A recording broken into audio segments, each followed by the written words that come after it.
M'dzina la Atate ndi la Mwana ndi la Mzimu Woyera. Amen. Mulungu wamphamvu zonse ndi wamuyaya, tikuti zikomo kwambiri chifukwa cha mphatso ya moyo imene mwatipasa lero loweruka pa 31 August 2024. Tikuti zikomo kwambiri chifukwa cha mawu amenenso mwatipatsa tsiku la lero otikumbutsa kuti ndinu amene munatilenga ndipo ndinu amene munatisankha kuti tikhale atumiki anu mu njira zosiyanasiyana. Ndinu amene munafuna kuti tilandire sakramenti la ubatizo ndi kukhala akhristu pano pa dziko lapansi, kuti kotero tithe kutumikira wina ndi mnzake ndipo kumapeto kwa zonse tizalandire chipulumutso chosatha. Tithandizeni ife ana anu kukhala odzichepetsa pamaso panu, popeza popanda inu sitinganakhala chonchi ngati akhristu, ngati ansembe, asisteri, abrother komanso anthu amaudindo osiyanasiyana pano pa dziko lapansi. Zonse ndizochokera kwa inu ndipo ife ulemerero wonse, matamando onse azibwerera kwa inu osakhala zifika kwa ife. Mukhale nafe mpulogalamu ya tsiku la lero ndipo mutisogolere mu zonse ndikulolera kuti mawu anu akhazikike mwa ife. Mwa Yesu Khristu Ambuye athu. Amen. M'dzina la Atate ndi la Mwana ndi la Mzimu Woyera. Amen. Mawu oyamba akuchokera mu kalata yoyamba ya Paulo woyera kwa Korinto, mutu 1 ndi 26 mpaka 31. Amene akutiwerengera mawu oyamba ndi a Maria Bernadette Maviko kuchokera ku St. Montfort CIA Parish mu Archdiocese ya Blantyre. Mawu amtengo wabwino akuchokera mu tengo wabwino wa Mateyo woyera mutu 25 ndi 14 mpaka 30.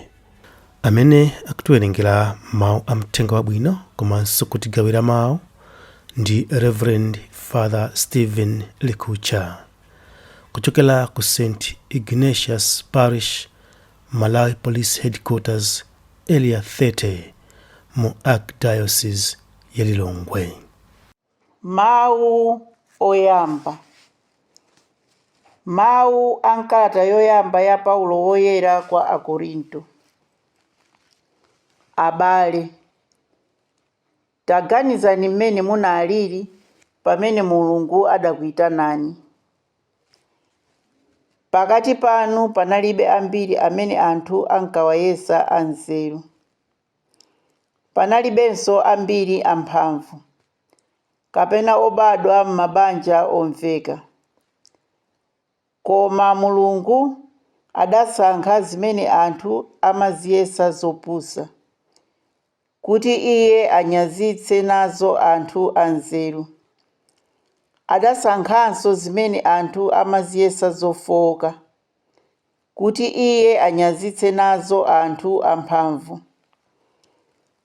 Ndipo zimene anthu amaziyesa zachabe, zonyozeka ndi zosakhala zenizeni, Mulungu adazisankha kuti athetse mphamvu zinthu zimene iwowo amayesa kuti ndiye zenizeni. Mulungu adachita zimenezi kuti pasakhale wina aliyense woti nkumadzitukumula pamaso pake. Mulungu ndiye adakuluzanitsani ndi Khristu Yesu, ndipo adansandutsa kuti akhale nzeru yathu. Chifukwa cha Yesu timapezeka olungama pamaso pa Mulungu. Ndi Yesuyo amene amatisandutsa anthu ake a Mulungu. Ndiye amatipulumutsa.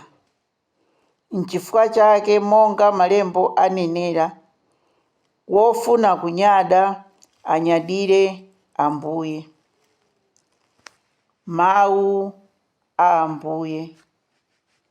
Tithokoze Mulungu. Ambuye akhale nanu.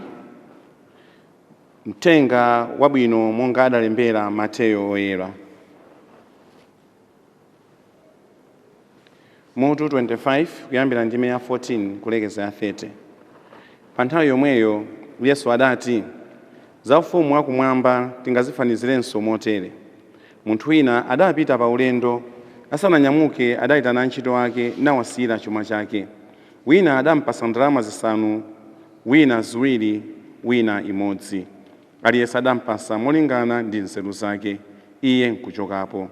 Wantchito amene adalandira ndalama zisanu uja adapita nakachita nazo malonda kupindulira ndalama zinanso zisanu. Chimodzimodzinso amene adalandira ndalama ziwiri uja adapindula ndalama zinanso ziwiri. Koma amene adalandira ndalama imodzi uja adapita nakayikumbira pansi ndalama ya mbuye wake ija. Patapita nthawi yayitali mbuye wawo uja adabwerako nawayitana antchito aja kuti amufotokozere za zimene adachita ndi ndalama zija. Kwa ntchito amene adalandira ndalama zisanu uja adabwera ndi zisanu zinanso nati, Ambuye, mudandisiyira ndalama zisanu, onani ndidapindula zisanu zinanso izi. Mbuye wakeyo adamuwuza kuti, udachita bwino kwa basi, ndiwe mtumiki wabwino ndi wokhulupirika.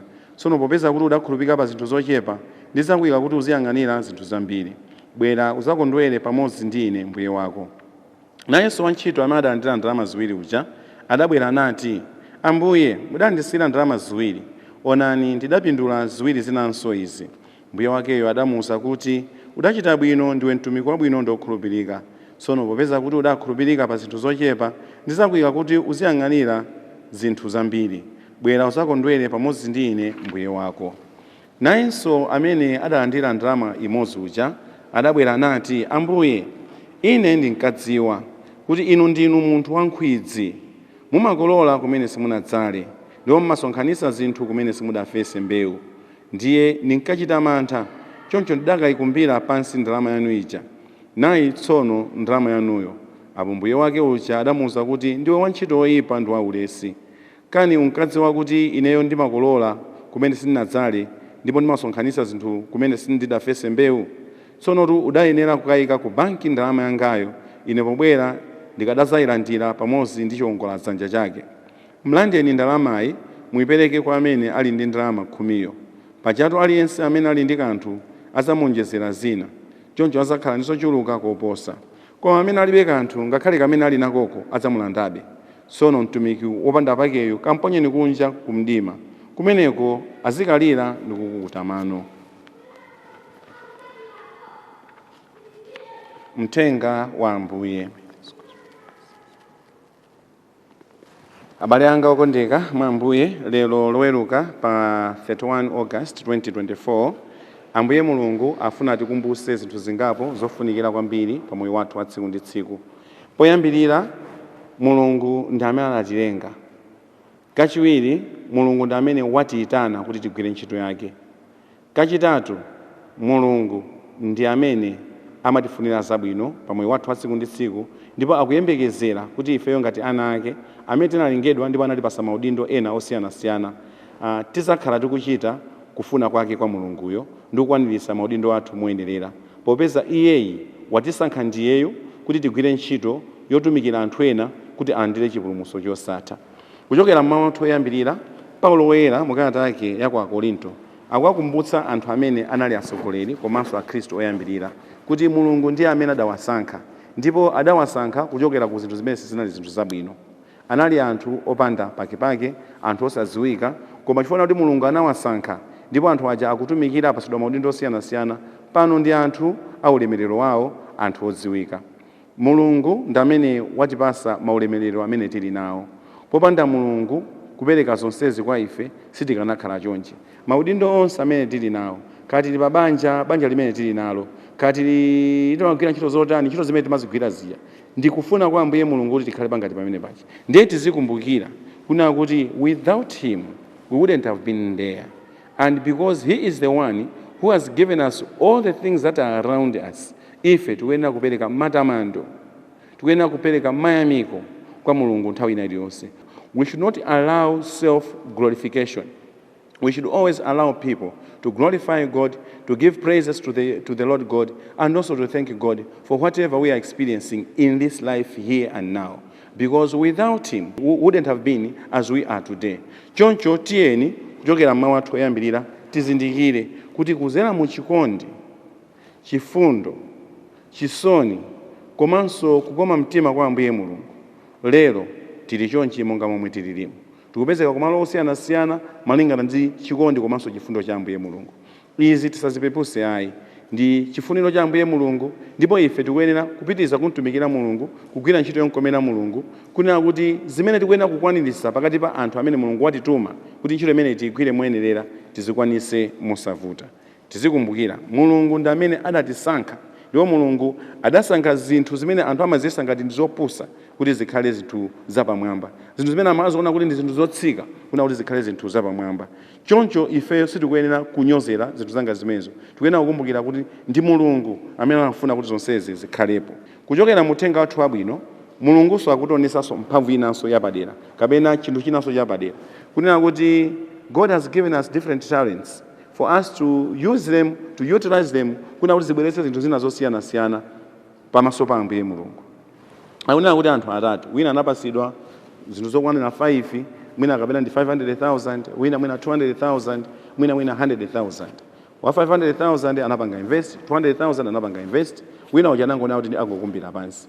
Mulungu mu zinthu zosiyana-siyana zimene iye watipasa, luso limene anatipasa, moyo umene anatipasa, akuyembekezera kuti kuzera mmoyomu ife tibereke mphaso kapena ifeyo tibereke zipaso zothandiza anthu ena kufika ndi Mulungu. Inuyo kuzera mmoyo wanu, ineyo kuzera mmoyo wanga, ndi zinthu zimene ndazichita zonena kuti anthu ena have been attracted to God, anthu ena have been attracted to Jesus Christ. Moyo wanu, ntchito zanu zimene mazigwira, mayendedwe yanu kapena machitidwe yanu osiyana-siyana akubweretsa anthu pafupi ndi Mulungu, kapena anthu akuchoka kwa Mulungu nomapita kwinako, kapena monga momwe anthu analili angokhabe chimodzimodzi. God is expecting something greater from you. Kuna kuti kuzera mmoyo wanu, kuzera mu ntchito zanu, kuzera mu utumiki wanu, kuzera mu udindo wanu, anthu ambiri abwere pafupi ndi Mulungu, abwere pafupi ndi Ambuye Yesu. People should be attracted to the things of God. People should be attracted to the life of Jesus Christ. People should be attracted to come to the church and pray. Chifukwa chona kuti ifeyo, moyo wathu, ntchito zathu, udindo wathu ukathandiza anthu kukhala ndi chikoka chochitanso ntchito zina zimene ife timazichita pa moyo wathu wa tsiku ndi tsiku. Ndi akamanena kuna kuti uyu anali ndi my interest ake osiyana-siyana, sizo zimene anampasa Ambuye Mulunguzo zinabweretsanso zinthu zina zapadera. Ifenso tikuyeneranso kuchitanso chimodzimodzi. Mulungu anatilenga mwina ife mamuna ndi mkazi ngati banja, tili ndi ana ena mwina timachita kuwasunga, tili ndi abale mbali zonse kuchimuna ndi kuchikazi. Ma interventions amene ife otachita wona kuti anthu aja they should belong to God, they should believe in Jesus Christ, they should always put their trust in God. Ndizitizo timathandiza motani? Tinenepo apa kuti pali mabanja ena amene akhala kuthandiza anthu ena osiyana-siyana kopa Mulungu. Time and again akauda apanga anniversary yawo kwati amapempha nsembe ya misa, amayitana anthu ena kukhala nawo, akukumbukira mwina chaka chawo chobadwa amapempha nsembe ya misa, amayitana anthu ena kukhala nawo, ndipo ana amakhala kuphunzira zozanga zimezi kuti nawo ana ajaso akakulanso amachitanso chimodzimodzi. Kama mwana wawo wina ali ndi birthday, kakumbukira chani kawakhoza mayeso, they invite other people to come and pray together. Zimene Ambuye Yesu akufuna, zimene Mulungu akufuna kuna kuti ifeyo moyo wathu, banja lathu, kapena ntchito zathu, kapena udindo wathu uthe kubweretsa anthu ena osiyana-siyana pafupi ndi Mulungu, pafupi ndi Ambuye Yesu. Pali mabwana ena ona kuti asanambe mwina misonkhano amanena kuti tipemphere, bringing people closer to Jesus Christ, bringing people closer to God himself. Pali mabwana ena amanena kuti zamapempherozo ayi tingamba ni meeting ndikumapita, ndizomvetsa chisoni. Tikuyenera kuzindikira kuna kuti tili ndi udindo waukulu, tili ndi ntchito yayikulu yonena kuti anthu azibwera pafupi ndi Mulungu, anthu azibwera pafupi ndi Ambuye Yesu. Chifukwa zimene Mulungu watipasazi si zathu, ndi zake za Mulunguzo, wangotisungisa chabe, ndipo ife ndife atumiki chabe. We are the stewards of God's property. We are the stewards of God's responsibility. Udindo ndi wa Mulungu. Iyeyo wangotipasa kuna kuti ifeyo tingokhala nazo. Paulo woyera akunena kuna kuti tili ngati mbiya chabe zosweka, zimene tikusungira zinthu zazikulu zofunikira kwambiri za Mulungu. Ndi ifeyo broken vessels, keeping the treasure that is coming from God, or broken vessels. Ndi ifeyo choncho ifeyo ngati ma broken vessels amaona kuti tingathe kusweka nthawi ina iliyonse. Tikuyenera kuzindikira kuna kuti tisasweke, Mulungu akuyenera kuteteza moyo wathu, Mulungu akuyenera kuteteza udindo wathu, Mulungu akuyenera kuteteza banja lathu, Mulungu akuyenera kuteteza china chilichonse chimene Mulungu watisungisa. Kuna kuti ntchito yanga imene tigwire bwino, kuti zimene zitetezeke bwinobwino, tikuyenera anthu onse, zinthu zonse zimene Mulungu wazisiya m'manja mwathu, kuna kuti zizibwera pafupi ndi Mulungu, osakhala zitalikana ndi Mulungu. Anapasa ndalama, wina anapanga ma interest 100%, wina anso anapanga ma interest 100%, wina anangokumbira pansi. Tizayankha chani pamaso pa Ambuye Mulungu atatilenga moyo wathu kutipasa maudindo osiyana-siyana, koma ifeyo palibe in return. Chionesa kunena kuti we had a concern, we had a special gratitude to God. Tizanena chani pamaso pa Ambuye Mulungu? Tiyeni tiziyamika Ambuye Mulungu. Tili ndi mphaso ya moyo, tili ndi mphaso ya banja, tili ndi mphaso ya udindo, tili ndi zinthu zosiyana-siyana zimene Mulungu anatipasa, mwina ana athu, achibale athu osiyana-siyana, onse aja tipange ma efforts kunena kuti kuzera moyo mwathu zochitika zathu zonse. They should be encouraged to be attracted to the things of God, to be attracted to the life of Jesus Christ. Potero ndiye kuti tikubereka zipaso zake zokhalisa.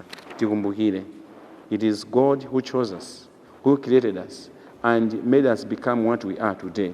Chifukwa chaichi tikuyenera ifeyo kumuyamika Mulungu, kumuthokoza Mulungu. Ndimakumbukira kuti ndi amene watichosa kundima kutipitisa kuwala, kosaziwika kutipitisa kuziwika, kumalo kumene kunali kwa chabechabe kutipitisa kumalo kwabwino. Ndi Mulungu amene anapanga zanga zimenezo. Tizimuopa, tizimutamanda ndi kupereka mayamiko onse kwa Iye. Tipemphere. M'dzina la Atate ndi la Mwana ndi la Mzimu Woyera. Amen. Mulungu wamphamvu zonse ndi wamuyaya, pitirizani kutiyang'anira, kutisogolera ife ana anu, kuti nthawi zonse tizichita kufuna kwanu. Mwa Yesu Khristu Ambuye athu. Amen. Amayi Maria, mutipempherere ife. M'dzina la Atate ndi la Mwana ndi la Mzimu Woyera. Amen.